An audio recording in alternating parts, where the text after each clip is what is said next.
السلام عليكم ورحمة الله وبركاته.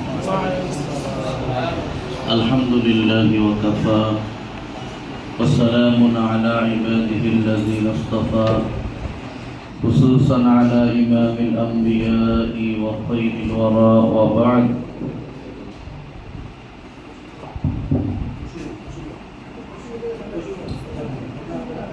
وأعوذ بالله من الشيطان الرجيم.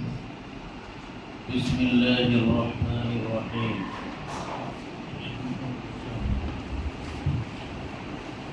إنما يعمر مساجد الله من آمن بالله واليوم الآخر. وقال النبي صلى الله عليه وسلم أطول الناس عناقا يوم القيامة المؤذنون، أو كما قال النبي عليه الصلاة والسلام. اللهم صل على محمد وآله وأصحابه وبارك وسلم. আলহামদুলিল্লাহ, আল্লাহ তাআলার অসংখ্য অগণিত শুকর আদায় করছি। আল জাহিদ ইসলামিয়া মাদ্রাসার প্রিন্সিপাল মাওলানা জাহিদুল ইসলাম সাহেব কর্তৃক আয়োজিত সেনবাগ পৌরসভার সম্মানিত মুয়াজ্জিরিনে কেরাম এবং খাদেম বৃন্দদেরকে নিয়ে তাদের সম্মানে আজকের এই মহতী অনুষ্ঠানের সম্মানিত সভাপতি, উপস্থিত অতিথিবৃন্দ, সম্মানিত ওলামা হযরত, মুয়াজ্জিরিনে কেরাম, আল্লাহর শুকর আদায় করছি যিনি আজ পর্যন্ত আমাদেরকে সুস্থ রেখে 5টা রোজা চলমান আমাদের উপর 4টি রোজা রাখার তৌফিক দিয়ে 5ম রোজা আমাদেরকে আজকে পর্যন্ত রাখার তৌফিক দিয়েছেন। এই জন্য শুকর আদায় করি, আলহামদুলিল্লাহ। আসলে যে আলোচনাগুলি হয়েছে আমি সেগুলির সাথে সংযোজন করছি। সেটা হলো মুয়াজ্জিন ইমাম এরা আসলে অবহেলিত নয়। যদি ইমাম মুয়াজ্জিনরা, খাদেমরা দুনিয়ার অর্থের জন্য এই চাকরিগুলি করতেন, তাহলে তারা এই এলাকার পৌরসভার বাজারের অনেক ব্যবসায়ী থেকে মেধায়, স্বাস্থ্যে, সুস্থে, শিক্ষায় অনেক আগাই আছে। কথা বলেন ঠিক কিনা? তারা চেষ্টা করলে 1 লাখ টাকা মাসে কামাই করতে পারতেন, 50,000 টাকা মাসে কামাই করতে পারতেন, কিন্তু তারা আল্লাহর ঘরকে আবাদ করার একটা দায়িত্ব নিয়েছে। আল্লাহ তাআলা বলেছে আমার ঘর তারাই আবাদ করবে যারা হলো ঈমানদার। সুবহানাল্লাহ বলেন। ঈমান ঠিক করার জন্যই আমরা চেষ্টা করে যাচ্ছি, কারণ দুর্বল ঈমান দ্বারা মৃত্যুর সময়ও ঈমান নসিব হবে না, কিয়ামতের মাঠেও জান্নাত যাওয়া যাবে না, ফুলসিরাত পার হওয়া যাবে না। আর যারা মসজিদের খেদমত করে, আবাদ করে, আল্লাহ তাআলা নিজেই সূরা তাওবাতে, যেটা আমি গত রাত্রে মাইল দিতে 10 পারা তেলাওয়াত হয়েছে, 2 পারা ডেলি, কালকে ওখানে পড়ছি হাউজিতে, বিতের আমি পড়াইছি, সেখানে আয়াত যে মসজিদ আবাদ করবে তারা ঈমানদাররা। সুবহানাল্লাহ। এই জন্য ইমাম, মুয়াজ্জিন, খাদেম আপনারা, আমরা শঙ্কিত নয়, আমরা গর্বিত। কথা বলেন ঠিক না? আমরা গর্বিত। আমরাও ল্যাঙ্গুয়েজে বলবো না। অবহেলা যারা করে তারা তো বিপদে পড়বে। মসজিদ কমিটিতে টাকা থেকে যদি কোনো কমিটি একজন ইমাম মুয়াজ্জিনকে মধ্যম পন্থায় চলার মতো বেতন না দেয়, কিয়ামতের মাঠে ওই কমিটি ধরা খাবে। কথা বলেন ঠিক না বেঠি? ওই কমিটি কিয়ামতের মাঠে নিশ্চিত ধরা খাবে যদি এভাবেই থাকে, অথবা সোর বাই করতে হবে। কারণ আমরা দেখি এই সমাজে ইমামরা টিউশনি করলেও মসজিদ কমিটি নারাজ হয়, কথা বলেন ঠিক কিনা? ইমামরা নিজের কৃষিকাজ করে নিজে, সেটাও তারা নারাজ হয়। তাহলে আপনি তাকে 24 ঘন্টা ডিউটি করাইতেছেন অন্তত এসার পর পর্যন্ত, তাহলে একজন লোক 12-14 ঘন্টা ডিউটি করলে তার বেতন কত হওয়া উচিত? অনেকে ধারণা করে, আমি সোশ্যাল মিডিয়াতে দেখি ওদিন আমাদের এক আলেম বলছে, ইমাম সাহেবরা আপনারা শুধু ইমামতিতে পড়ে থাকেন না, এটা করেন এটা করেন, আপনারা দেখছেন না সোশ্যাল মিডিয়াতে। আসলে এটা সঠিক নয়। কয় ইমাম কই গেল? এই জোহর আসলে একটা গ্যাপ, সে রুমে নাই গা, কমিটির একজনে আসছে নাই কেন, এটা জবাব দিতে হয়। তাহলে সে কেমনে কৃষিকাজ করবে, সে কেমনে খামার করবে, কেমনে মাছ করবে? অতএব আমরা বলবো যে আমরা 12 ঘন্টা ডিউটি করি, 14 ঘন্টা ডিউটি করি, কারণ সবসময় একটা পেরেশানিতে থাকে। আপনারা জানেন আরবি গ্রামারের কথা, জারাহাতু সিনানে লাহাল তিয়ামু ওয়ালা ইয়ালতামু মা জারাহাল লিসানু। কমিটিরা, মুসল্লিরা ইমামদেরকে, মুয়াজ্জিনদেরকে কথার আঘাত করে, করে কি করে না? অস্ত্রের আঘাত, বেতের আঘাত সহজ, এটা ভালো হয়ে যায়, শুকিয়ে যায়। কথার আঘাত মরণ পর্যন্ত যায় না। আমি এত কষ্ট করি মসজিদুল্লাহ, আমারে এত বড় কথা বললো, আমারে গাইল দিল, আমি এটা সহ্য করতে পারি না। গভীর রাত্রে এক ফোঁটা চোখের পানি ফালাইলে কমিটির জন্য বিপদ আছে না নাই বলেন? এই জন্য আমি বলবো, যে কোনো আলোচক, ইমাম মুয়াজ্জিন অবহেলিত, এই চাকরি তারা নিছে আল্লাহকে খুশি করার জন্য, কথা বলেন ঠিক কিনা?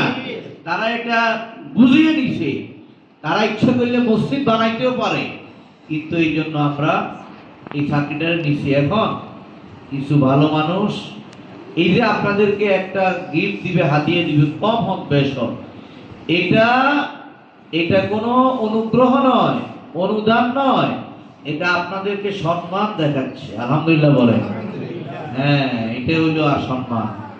কিছু মুসল্লি এমন পাবেন, কিন্তু প্রতিষ্ঠান এমন পাবেন, আমি বলবো আমার দুই পাশে দুইজন, ওনারা বিভিন্ন সংস্থায় কাজ করে। আমি বলবো আপনারা এই তো রমজান মাস, আরো যখন সুযোগ পায়, কারণ আল্লাহ রাসূল বলছেন ওয়ালা তাকুল তুআমাকা ইল্লা তাকিয়া, তোমরা মুত্তাকি ছাড়া অন্য কাউকে তোমার খাবারটাও খাওয়াইবা না, রাসূল বলছেন। কথা ঠিক না বেঠি? কামজুড়ি মজুরি রে দেওয়া ঠিক নয়, আল্লাহ নিষেধ করেছে, রাসূল নিষেধ করেছে। এই মানুষগুলা, আমরা যারা হাঞ্জেখানা পড়াই না, আজান দিই না, আমাদের জমা ছুটি যায়, যারা হাঞ্জেখানা পড়ার মুয়াজ্জিনি করে, এদের জমা ছুটে না, তো এরা বড় আল্লাহর ওলি, কথা বলে ঠিক কিনা? আমাদের জমা ছুটি যায়, বক্তাগা অবস্থা শুনলে ডাকাত তো নাইয়ে যায়, খবর লইলে বুঝিনি কয় সামনে হলগম সামনে হলগম, এটা কইতে কইতে উক্ত হুদ্দ চলে যায়, এখনো সামনের সময় আসে নাই। আর যারা ইমাম মুয়াজ্জিনি করে, পাঞ্জেগানা পড়ায়, এদের জমা ছুটে না। এই জন্য আলহামদুলিল্লাহ আপনারা এদের খেদমত করবেন, আল্লাহ আপনাদেরকে আরো তারাক্কি দান করেন, সবাই বলেন আমিন। এটা আমরা সবাই দোয়া করি।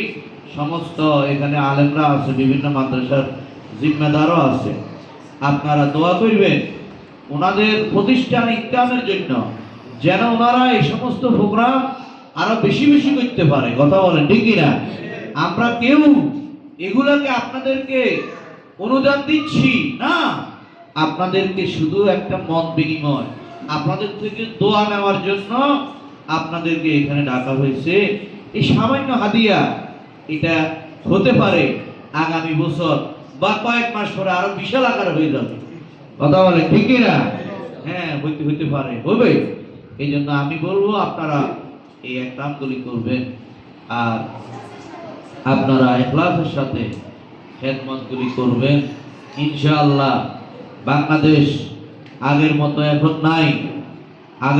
এখন নাই, আমরা সম্মিলিত প্রচেষ্টা, আমরা দূরত্বকে পরিহার করি, ওয়াকুনু ইবাদাল্লাহি ইখওয়ানা, আমরা ভাই ভাই হয়ে যাই।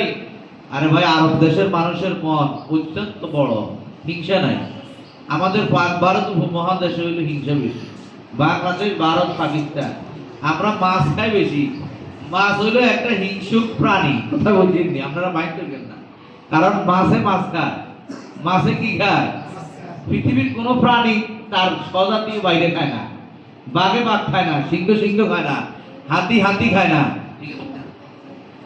হাতি হাতি খায় না, কিন্তু মাছে মাছ খায়। এই জন্য মাছ মাছ খাইলে হিংসা বাড়ে। মাছ খাইলে কি বাড়ে? পাকিস্তানিরা মাছ খেতে পারে না, কারণ মাছ খাইলে এগুলো স্বপ্ন দোষ হয়ে যায়। মাছ অনেক অনেক প্রকার খাওয়ার কথা বলছেন, দুধ থেকে ভিটামিন বেশি মাছে। এই জন্য আমরা মন বড় রাখবো, যেই দলেরও হোক মন বড় রাখলে আপনি শান্তিতে ঘুম আসবে, দেখবেন আপনি শান্তিতে ঘুম আসবে। তাবলিগালারাও বলে, হ্যাঁ হেরা হিন্দুদের তো সম্বোধন করে ভালো, দাড়ি ছাঁচা দাড়ি কাটা সিগারেট খায়, আবার তাবলিগে যাইলে কোনকে সিগারেট খাওয়ার অভ্যাস কাছে তুই খাইয়ে যা, এসা ধরে কর বাদ খাই কর, তুই দুই টান দিয়া তুই হাতে আস্তে আস্তে তৈরি করতে হবে। ঈদের রোজা প্রথমে তো 22-23 ঘন্টা ছিল, 20 ঘন্টার উপরে। রাত্রে ঘুম আসলে পরের দিনের রোজা শুরু। কথা বুঝেন নাই? রাত্রে ঘুম আসলেই পরের দিনের রোজা শুরু হয়ে যেত। এরপরে আল্লাহ ছাড় দিছে সুদের ব্যাপারে, মদের ব্যাপারে। আল্লাহ তাআলা আস্তে আস্তে ইয়ে করছে। ভাই আমরা ভাই ভাই হয়ে যাই ইনশাআল্লাহ। আপনারা দেখেন পাকিস্তানে সব দল মিলি জমিয়তের আন্ডারে ভোট করে কি করে না? করে না। সব দল, এমনকি বেদাতিরা, ভান্ডারীরা, জামাত, কওমি সব এক দল হয়ে গেছে, ঐক্য। এটা আমাদের এখন রাজনৈতিক নেতারাও চাচ্ছে, কওমিওয়ালারাও চাচ্ছে, অন্যরাও চাচ্ছে। এটাই আমাদের আকাঙ্ক্ষা। ইন্ডিয়াতেও জমিয়তের আন্ডারে সব দল। আফগানিস্তানে এই যে তালেবানরা ক্ষমতায় এসেছে, আল্লাহর কোরআনের শাসন কায়েম করছে, সব দল এক হয়েছে। ওখানে বিক্ষিপ্ত বহু দল আছে, সব দল এক হয়ে গেছে। এই জন্য আমরা এক মুয়াজ্জিন, এক ইমাম, এক মসজিদ আর এক মসজিদ, এক মাদ্রাসা আর এক মাদ্রাসা, সম্মান রেখে আমরা কথা বলবো। কাহারও গীবত শিকায়েত ক্রিটিসাইজ করব না। আল্লাহ তাআলা আমাদেরকে তৌফিক দান করেন, বলেন আমিন। আল্লাহ তাআলা এমন মহতী উদ্যোগকে কবুল করেন। সেনবাগ পৌরসভার সকল ধর্মপ্রাণ সচ্ছল ভাইদেরকে, ইমাম মুয়াজ্জিনদেরকে সম্মান করার প্রোগ্রামগুলো করার তৌফিক দান করেন, আল্লাহুম্মা আমিন।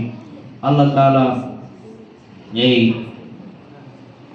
আল জাহিদ ইসলামিয়া মাদ্রাসা, ওনার প্রতিষ্ঠাতা পরিচালক এবং আমাদের আপনার আজিম চৌধুরী হজ কাফেলার বর্তমান চেয়ারম্যান, আমাদের জিএস রিফন ভাই হাজী বশিরুল্লাহ চৌধুরী, উনিও, আমি বলবো যে এই বছর আপনি অনুষ্ঠান করেছেন, আমাকে দাওয়াত দিয়েছে, আমি ব্যস্ততার কারণে আসতে পারি নাই।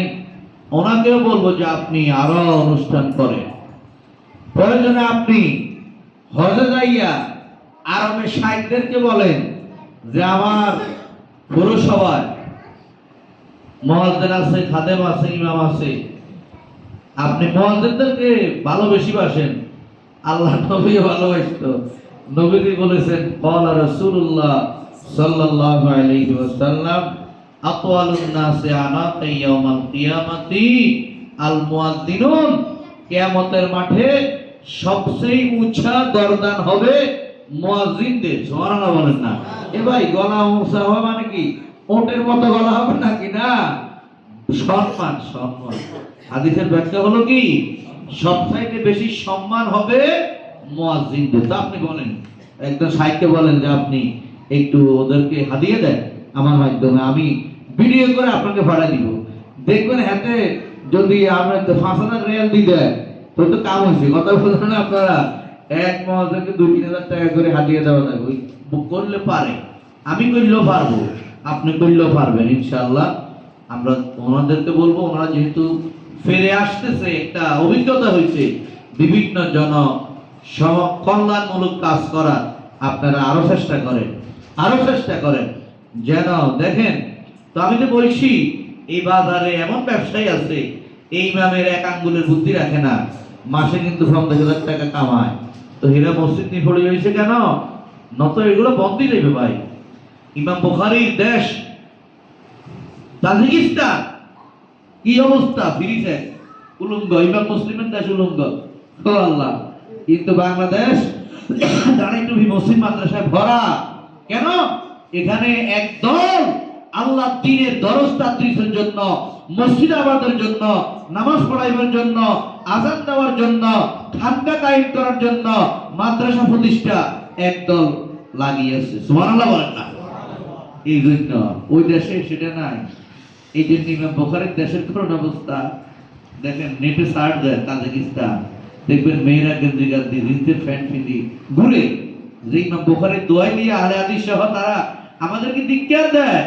তো দেখো ওদিন নেটে আসছে 2 দিন আগে যে বিশ্বের বড় বড় প্রায় সকল মুসান্নিফ, সকল ইমামে ফিকহ, ইমামে হাদিস, ইমামে তাফসীর সব সৌদি আরবের বাহিরে।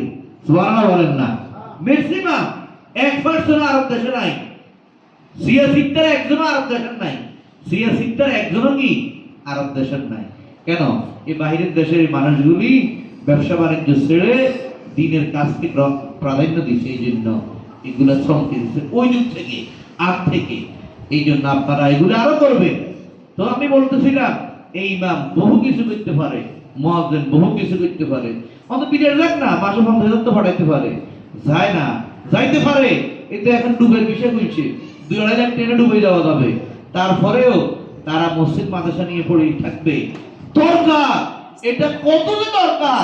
যদি বাংলাদেশের ইমাম মুয়াজ্জিন গুলি রাগ করে কমিটির উপর বা বেতনের উপর, মসজিদ মাদ্রাসা ছেড়ে দেয়, বেশি দূরে নয়, 1-2 বছরের ভিতরে বাংলাদেশের মসজিদগুলোতে, মাদ্রাসাগুলোতে তারা লেগে যাবে।